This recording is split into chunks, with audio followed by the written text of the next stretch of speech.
अस्सलाम वालेकुम and welcome back दोस्तों। आज का जो हमारा ये लेसन है, ये हमारा फर्स्ट लेसन है। तो इसमें मैं आपको बताऊंगा कि एमवीसी या फ्रेमवर्क की ज़रूरत हमें क्यों पड़ी। ठीक है, तो इसके लिए इसका आसान सा सिंपल सा आंसर ये है कि भाई जो आपको वेब डेवलपमेंट को यानी कि आपको डायनेमिक बनाने के लिए, ठीक है, उसमें मुख्तलिफ तरह आपको क्यूरीज वगैरह लिखनी होती हैं, डेटा जो है ना आपको रिट्राइव करना होता है, मुख्तलिफ इमेजेस वगैरह होती हैं, तमाम चीज़ें होती हैं। इस तरह आपको बहुत सारी यानी कि लाइन ऑफ कोड्स आपको लिखनी होती हैं एक पेज के अंदर। ठीक है, तो इससे जो नहीं ये होता है आपका यानी कि लाइन ऑफ कोड एक पेज के ऊपर यानी कि बहुत ज़्यादा हो जाता है। ठीक है, फिर उसको डिबग करना, उसमें से एरर को निकालना, तो उसको रीड करना बाद में बहुत मुश्किल हो जाता है।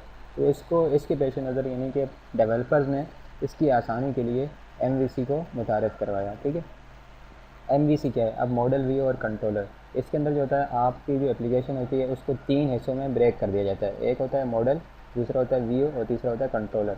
अब मॉडल जो होता है, मॉडल का काम होता है वो तमाम डेटाबेस से रिलेटेड जितनी भी क्यूरीज वगैरह होती हैं वो सब मॉडल के अंदर चलती हैं। ठीक है, तो वहाँ से यानी कि तमाम डेटा को रिट्राइव करना, उसके यानी कि तमाम काम उसके ऊपर ऑपरेशन जितने भी हो रहे होते हैं, यानी क्रेड के ऑपरेशन जितने भी हो रहे होते हैं वो सारे मॉडल कर रहा होता है। ठीक है, अब व्यू क्या होता है? व्यू होता है जो फाइनल यूज़र आपका होता है उसको जो चीज़ दिखाई जाती है वो व्यू का काम होता है। ठीक है, मॉडल जो है वो व्यू के लिए यानी कि उसको व्यू क्रिएट करके देता है और व्यू का काम होता है वो फाइनल यूज़र को दिखाना। ठीक है, अब कंट्रोलर जो होता है वो व्यू और मॉडल के दरमियान जितनी भी कम्युनिकेशन होती है उसको तमाम को वो कंट्रोलर जो है वो उसको कंट्रोल कर रहा होता है। ठीक है, तो इस तरह ये अभी आपको शायद मुश्किल लगेगा, लेकिन आहिस्ता आहिस्ता जब आप इसकी प्रैक्टिस करेंगे तो आपको ये आसानी समझ में आता जाएगा इंशाल्लाह।